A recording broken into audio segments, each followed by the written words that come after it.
Pour cette dernière vidéo sur la version 3 du contrôleur des panneaux solaires, on va voir plusieurs choses.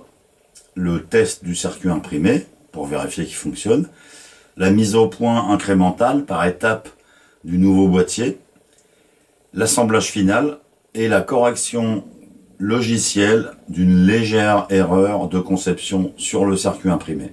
J'ai testé le circuit avec le même programme que sur le breadboard et ça fonctionne nickel. Il n'y a plus qu'à l'installer dans un nouveau boîtier. Sur les borniers, ventilateur 1, ventilateur 2, ventilateur 3. Donc le 1 ici, il est là, le 2 est là et le 3 est là. Les fils en jaune, c'est des ports analogiques, donc on en a 5.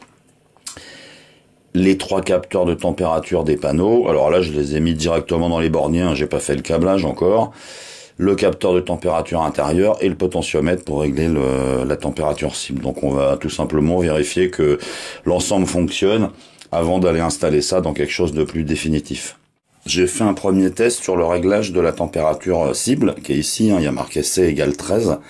Alors ça scintille un peu, désolé, pour vérifier que si je tournais le potentiomètre, ça bougeait. Alors ça bouge, sauf que là, je l'ai tourné complètement à droite et en fait, ça m'a baissé ma température, je suis passé à 0. Si je le tourne complètement à gauche, ma température cible arrive au maximum que j'avais prévu, 35 degrés. Donc ça m'embête un peu parce que c'est contre-intuitif, quoi. Si vous regardez votre four, par exemple, ou votre machine à laver, en fait, en général, quand on veut monter la température, on tourne dans le sens horaire. Donc là, quand je tourne dans le sens horaire, ça la fait baisser. Alors ça, c'est un petit défaut, un défaut de conception, un petit truc tout con auquel j'ai pas pensé. Alors, on va pas refaire le circuit imprimé pour ça. Il y a une manière très simple de régler ce problème-là. Ça va être dans le logiciel, dans le code. On verra ça tout à l'heure. J'ai vérifié en pinçant les thermistances, donc en les réchauffant, que c'était bien la bonne valeur qui bougeait. Donc là, je suis sur le brochage, je suis sur le bornier du 3, et on voit que c'est bien la 3 qui monte en température. Je vais faire pareil sur le 2. Il faut attendre un petit peu. Voilà, donc le 2 est en train de monter en température, parce que je pince la thermistance. Et on va vérifier que la 1 fonctionne aussi. Je vais pincer la 1. Et on devrait voir bouger celui-ci. Voilà, c'est parti. 22. Après, c'est des moyennes glissantes, hein, vous vous rappelez. Donc, il faut un certain temps avant que ça parte. Faudrait idéalement tester tous les cas de figure en fonction de la température intérieure pour vérifier que la commande des transistors fonctionne. Donc là, c'est un peu galère à faire là parce qu'il faut pincer en même temps la température intérieure, toucher à la cible, etc. Donc là, je vais me contenter de vérifier mes connexions. Et au pire, si j'ai fait une petite erreur de conception, c'est pareil, ça peut se modifier très facilement dans le code. On a un tableau qui dit pour le premier ventilo, c'est telle broche, pour le deuxième, c'est telle broche, pour le troisième, c'est telle broche. Si je me suis gouré quelque part, il suffira de modifier le logiciel.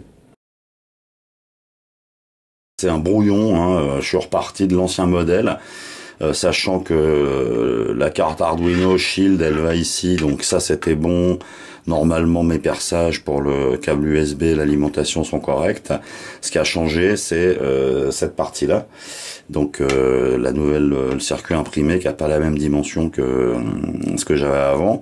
Donc ça, c'est un premier jet pour voir déjà si physiquement je peux placer mes 2 cartes au bon endroit, si j'ai assez de jeu en haut et en bas pour pouvoir passer mes câbles et les serrer dans les borniers. Donc on va y aller par étapes.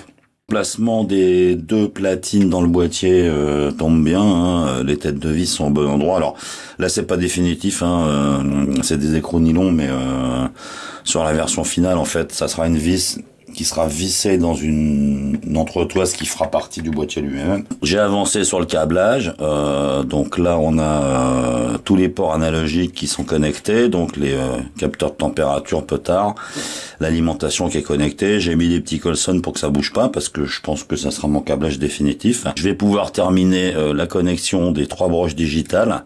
Je vais pouvoir commencer à me préoccuper de l'arrivée du câblage, c'est-à-dire que ce boîtier il va être connecté à 1, 2 ou 3 panneaux. Donc il faut pour chaque panneau une arrivée d'un câble qui est au moins 5 fils. Je pense que ce que je vais faire c'est je vais prévoir 3 perçages à peu près en face, hein, évidemment, de chacun des blocs. J'ai également en stock des passe-câbles. Je vais prévoir l'encastrement de ces 3 passe-câbles. Ça évitera au câble de s'user, de s'abîmer et que la gaine finisse par être bouffée sur le plastique. Ça va pas forcément le bloquer. Donc pour le bloquer, ici je pense que je vais modéliser un demi-cylindre, on va dire, un pontet au-dessus, 2 vis, mais de telle manière que je puisse mettre mes câbles, les raccorder, les bloquer avant de venir rajouter le couvercle. Alors le couvercle, ça va être un peu plus compliqué parce que je vais essayer de vous le présenter de profil. Ça dépasse de cette partie-là, de cette hauteur-là. Donc qu'est-ce qui dépasse? Il y a l'écran qui dépasse, qui doit être accessible, qui doit être lisible. Il y a les touches qu'on doit pouvoir manipuler, mais qui sont à peu près, au même niveau que l'écran. Et il y a toutes ces soudures là sur les pinoches qui sont assez hautes. Ce serre-câble, je l'ai modélisé avec, même chose, un creux ici qui permet d'échapper cette partie-là, c'est-à-dire que le serre-câble, il vient se positionner comme ça. Il ne presse pas les passe-câbles, mais on a 2 vis ici qui font que quand on va serrer, ça va venir bloquer le câble lui-même. Je voulais pas que le câblage en bas puisse se promener comme ça, ou comme ça en étant tordu, ou comme ça en étant très tordu. Donc, j'ai modélisé ça. Il y a 3 guides. Pour faire le test, j'ai pas réimprimé la totalité du boîtier. J'ai aussi prévu de quoi mettre un Colson, un petit collier de serrage, pour bloquer l'ensemble. Le câble, il passe aussi sur le côté dans un trou de 6 mm et quelques. Sur la version définitive, j'ai rapproché ça d'1 mm et j'ai rapproché ceux-là, les extérieurs, de 2 mm vers le centre. Le boîtier final, brut d'impression, hein, il y a encore tous les supports là. J'ai un peu de support en dessous là. Et puis on va réimprimer un couvercle dans la même couleur et puis assembler l'ensemble. Pour les filetages dans les entretoises, j'ai modélisé à 2,7 pour une vis de 3. Avec les bavures au-dessus, c'est un petit peu trop serré, donc j'ai mis un tout petit coup de lime. Avec une lime comme ça, une toute petite lime ronde diamant, juste pour enlever les bavures. Et c'est beaucoup plus facile en fait de faire le filetage sans la carte électronique. Donc là je vais mettre une vis dans chacun des 4 trous. Je ferai pareil ici pour l'autre carte, de la dévisser ensuite, mais au moins le début du pas est fait, et quand je vais mettre la carte Arduino et la carte circuit imprimé, ça sera 1000 fois plus simple. Pour info, les vis, les composants électroniques, tout ce que j'utilise de tout petit, je les range là-dedans. Donc ça, c'est des trucs que je me suis imprimé. Je me suis fait un meuble avec des tiroirs style meuble Facom là, ou meuble d'atelier, mais pour des petites pièces comme ça, de l'électronique. Donc j'ai fait une vidéo sur la fabrication du meuble. Je mettrai un lien, je sais pas trop où, dans ce coin-là, dans l'autre, mais si ça vous intéresse, allez voir. Pour régler le problème du potentiomètre là pour la température cible, en fait on va faire une petite modif dans le code. Alors j'avais fait une fonction qui servait qu'à ça, hein, dont le seul but était de lire la valeur du capteur de température associé au potentiomètre, qui s'appelle lire température. Et la seule modif qu'on va faire, c'est ici. C'est-à-dire que la fonction map, en fait, on lui dit quand ça varie de 0 à 1023, donc ça c'est la valeur qu'on lit sur le port analogique, tu me renvoies une valeur entre 0, moi je voulais 0 degré, et 35 degrés. On va simplement inverser ça, on va lui dire quand c'est à 0, tu me renvoies 35, et quand c'est à 1023, tu me renvoies 0. Et ça devrait faire l'affaire et régler le problème. Un petit coup d'œil rapide sur le modèle du boîtier. Alors j'y ai passé un paquet d'heures, hein. On a fait ça par couche. étape par étape. Donc en fait, l'habitude que j'ai, c'est de mettre en fait dans des calques différents, ça correspond aux différentes couleurs, les différents éléments fonctionnels en fait quand je fais un modèle. Donc on a le fond du boîtier en gris, le couvercle en vert, le support de câble. En rose, c'est les petits supports de Colson, ça c'est les pattes de fixation. Je vais aller cacher le couvercle pour qu'on voit un peu l'intérieur. Donc on a l'Arduino, la carte Shield, mon circuit imprimé, l'emprise du potentiomètre. Ça c'est une réservation pour la résistance TMP36 quoi. Et en fait je garde tout ça séparé jusqu'à ce que je sois content de ce que j'ai à faire. Et à ce moment-là, donc c'est ce qu'on va voir ici, je prends l'ensemble et je fais une union de tous les éléments qui m'intéressent. C'est-à-dire que ça, c'est un seul solide, c'est une seule polysurface fermée, étanche, qui est prête à donner un fichier STL pour l'impression 3D. Alors, j'ai fait deux versions, une avec les supports de câbles et les guides, et une sans. Parce que si je m'aperçois chez moi que j'ai plutôt besoin d'un truc où j'ai pas ça, pour des questions esthétiques ou autres, les deux seront prêts. Celle-là, je ne l'ai pas imprimée, mais je l'ai sous la main.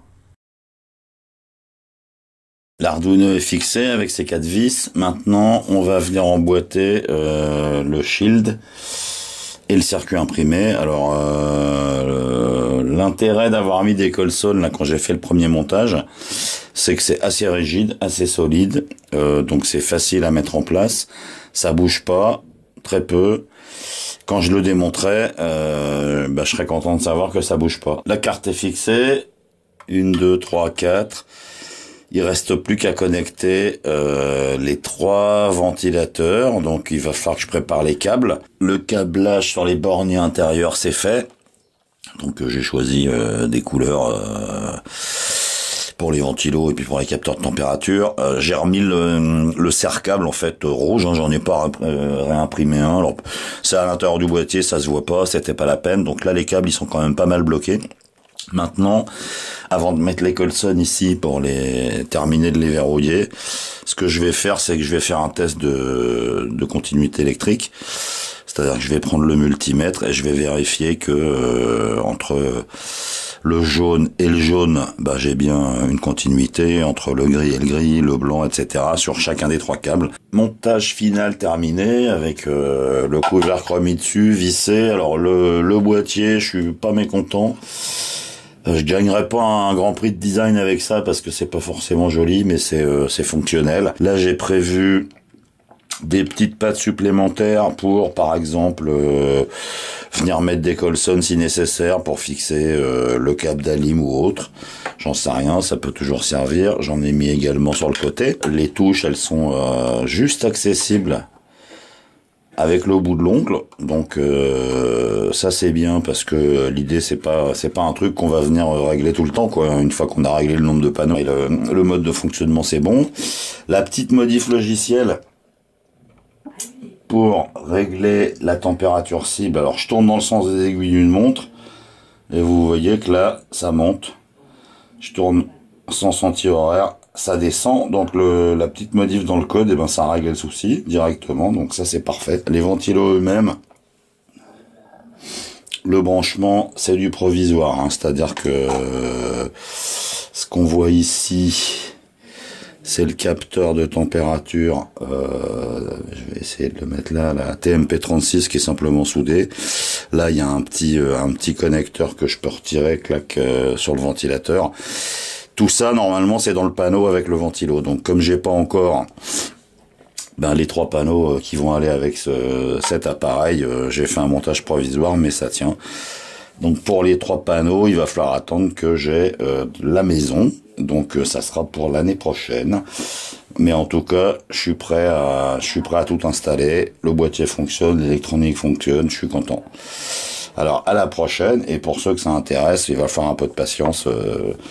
Restez connectés pendant encore 1 an et demi, 2 ans, si vous voulez voir ce que ça donne en fonctionnement sur une maison. À bientôt.